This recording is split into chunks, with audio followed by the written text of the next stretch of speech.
Salam dostlar. Bugünləri biz Hexabox-da Oktober maşınının enumeration'ı araşdırmaya başlayacağıq. Həmişə dərsə başlamışkən dediyim kimi tətbiq olunan, əldə edilən biliklər sırf tədris üçün nəzərdə tutulub və TryHackMe və Hexabox maşınlarında araşdırma üçün bu biliklər əldə edilir. Digər maşınlarda istifadəsi qəti qadağandır. İndi isə başlayaq. Oktober maşını. İlk öncə IP-mizi götürüb baxa bilərik. Belə bir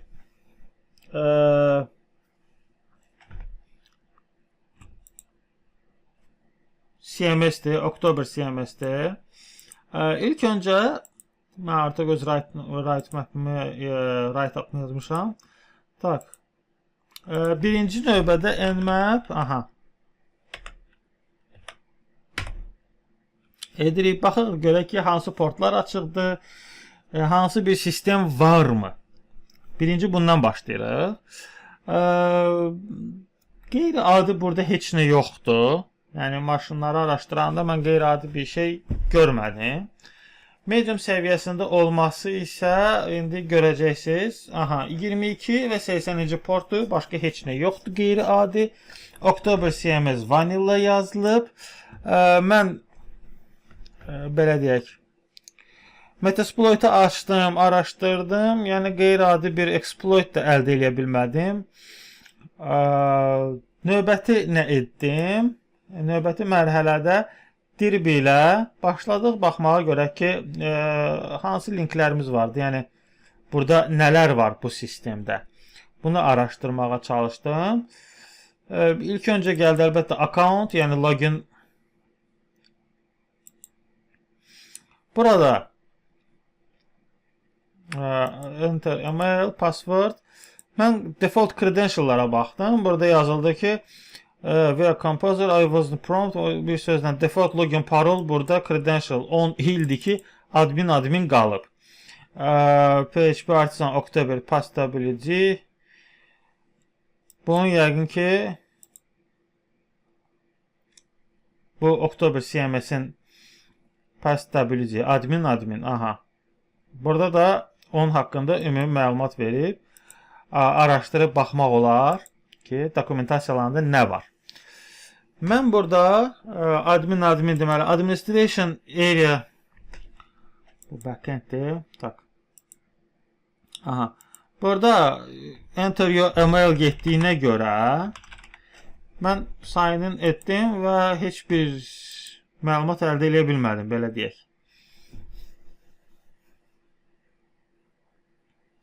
Yoxdur. Mən nə etdim növbəti mərhələdə? Sadəcə olaraq ikinci linkimi götürdüm. 302-dir. Kod 302-də olmağına baxmayaraq burada administration area açılır. Burada da admin. Daxil olanda bir də görürük ki,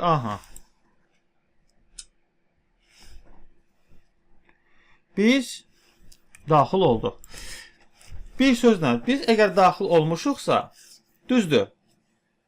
Məsələn, müəyyən pentesterlər var ki, əgər login parolla daxil oldusa, o dəqiqə avtomatlaşdırılmış hər hansı bir sistem, yəni proqramlarla araşdırıb baxa bilirlər ki, nə var boşluqlarında, nə yoxdur. Bizim işimiz nədir? Biz sadəcə bu CTF maşını olduğuna görə, yəni qeyri-adi bir şey yoxdur. Mediaya daxil oluruq. Baxırıq görək ümumiyyətlə burada nələr var. Burada PHP 5 var, images var. Images boşdur. Video var. Demək ki, bura videoda upload eləyə bilərik. Və documentation var. Mən everything-ə daxil olan təzdən, mən artıq onsuz da shell-ımı belə deyək, yerləşdirmişəm. Burada deyər PHP 5 olduğunu nəzərə alaraq, mən sadəcə PHP yazdım, ən birinci olan elə reverse shell-ımı götürdüm. Burada hələ də gedir, təsəvvür eləyin. Və nə etdim? Deməli, nano shell PHP 5 yaratdım. Sonra bunu upload elədim. həmin bura. Onsuz da upload etmək olur. Yəni ki, burada hər hansı bir formatı dəyişib təzədən shell-i bura yerləşdirməyə ehtiyac qalmadı. Bunu əgər mən shell-i upload eləyə bildimsə, mən bunu açıb da yoxlaya bilərəm. Bunun üçün də nə edirəm? Listener-imi birinci aktiv edirəm. Aha. Listener-i aktiv edəndən sonra girdim shell. Open. Aha. Shell-ımız deyəsən işlədi. Biz artıq sistemdəyik. Aha. Who am I? PWZ, ls və s. Mən who am I yazanda www.data yazdığına görə bu o deməkdir ki, mən istifadəçiyəm. Yəni mən roota girmək kimi icazəm yoxdur. Yəni privilegiyam yoxdur. Mən birinci ilk öncə write-up'ımda da yazmışam. Birinci bu skript həmişə olduğu kimi. Birinci bir növbədə biz terminalımızı normal formaya gətiririk. Yazılıb data, oktober. ls edirik. Görək kimik biz. Sizi root eləsəm mənə icazə verməyəcək. Sizi home etsəm. ls. Sizi hari. Var. Tak, biz həmişə olduğu kimi sizi tmp'ye giririk. Okey. Növbəti mərhələdə tak cg documents, okey. Biz giririk oktober. Linux enumeration tool'umuz var idi bizim yadımızdadsa. Enum. Rebooster'ın, okey.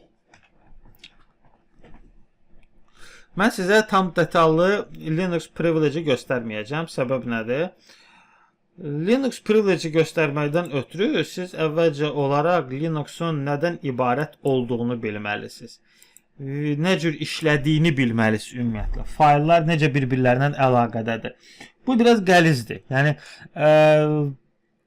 internetdə yetərincə ingilis dilində materiallar var ki, 40-50 dəqiqə, bəzən hətta 3 saatlıq sırf oktober maşınının Linux Privilege Explicate haqqında danışılır. Yəni, bu çox böyük və qəliz bir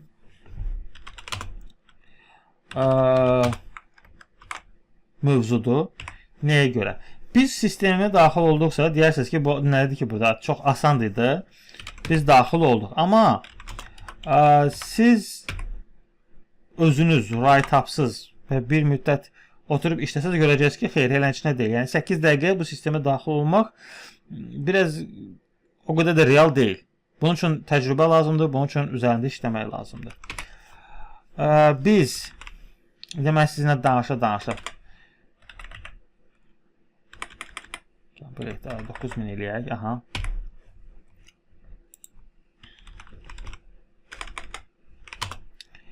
HTTP 14.6 bu nədir? 9000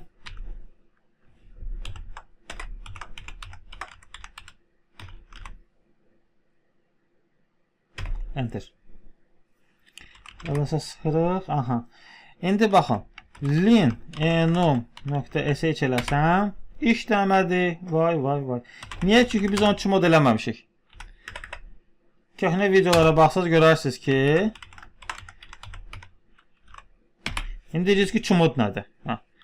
Gedin RHCSA-yi oxuyun. Sırf Linux administrasiyası, yəni Linux'un sistem administratorluğunu. Bax, onda görəcəksiniz ki, bizdə başladı bizim skriptimiz işləməyə. Mən sizə bir ipucu verirəm. Yəni, bu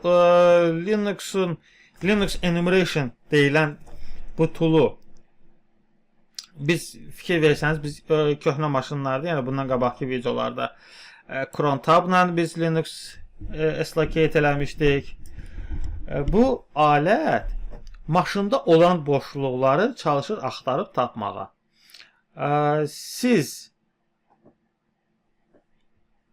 bu artıq belə deyək, sizin hamısını göstərməyəcəm də, belə deyək. Hamısını göstərmək artıq maraqlı olmur videoda. Hər şey rahatlıqla da etmək olmaz. Siz bura qədər edəcəksiniz. Sonra bunun S-laketini axtarmaq üçün həmin bu faylı götürüb müxtəlif növlərlə istifadə edə bilərsiniz. ChatGPT-yə ata bilərsiniz, hissə. Mən deyə bilərsiniz ki, mən belə bir şey tapmışam, nə məsləhət görürsən? Əgər eləyə biləcəksə ChatGPT ilə. Əlbəttə ki, yox, amma ki ChatGPT ilə siz müəyyən toollar var GitHub-da, belə deyək. Onun hətta kursu var. ES Consul'un kursunda ChatGPT Kali Linux'da necə işləyə bilər.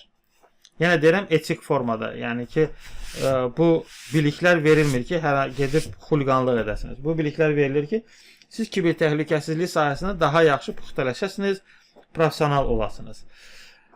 Və buradakı fayl genişlənmələri var ki, onların köməkliyi ilə, bəli, mümkündür S-laket etmək. Mən sadəcə olaraq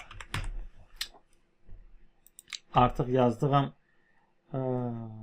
budur, okey.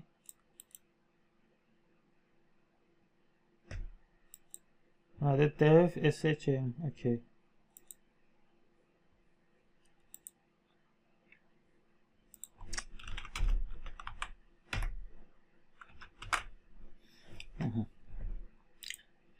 İndi deyəcəz ki, mən nə edirəm, bu nədir? Bu buffer overflow gedir. Belə deyək, rus dilində obxod gedir də. Əgər müəyyən naqruska verilir sistemə və bu sistemə naqruska verildikcə o başlayır müəyyən əməliyyatlar aparmağa. Mən bunu niyə belə kobud formada deyirəm? Professionallar məni qınayacaq, mediumlar ondan betər. Bu çalışıram izah edəm daha çox yeni başlayan və ümumiyyətlə bundan başı çıxmayanlara. Onlar üçün lap loru dildə dedim. Müəyyən naqruskalar verilir sistemə ki, bu sistem o naqruskanı gücü çatmadı, belə deyək də DDoS-a oxşar bir şeydir. Amma DDoS deyil də, bu buffer overflow gedir. Aha. Who am I? Root. Mən root oldum. Aha. Bu necə oldu, nə cür oldu öyrənmək istəyirsinizsə videolarımıza davamlı izləyin. Çünki mən bu bəzən maşınları belə tez bir zamanda, belə ağır maşınları enumeration edib açarları göstərməkdə məqsədim bu sahəni öyrənmək istəyənlərə həvəsə salmaq və əksinə bu sahəyə gəlib və onun olmadığını anlayıb başa salmaqdır ki, bu sənlik deyil, bəlkə başqa peşəyə gedəsən. Və ümumi nəticə, bütün burada verilən biliklər sırf tədris üçün nəzərdə tutulur və çalışırıq ki, biliklərimizi möhkəmləndirək. Digər maşınlarda, digər veb saytlarda bu texnologiyadan istifadə etmək, bu alətləri bu formada işlətmək icazə yoxdur. Qadağandır və yalnız çalışın biliklərinizi kiber təhlükəsizliyə görə öyrənəsiniz. Ümid edirəm ki, video sizə yardımcı oldu. Əgər hər hansı bir suallarınız varsa, kommentlərə yaza bilərsiniz, dostlarınızla paylaşın, community'miz daha da genişlənsin. Bir daha hamıya uğurlar arzu edirəm.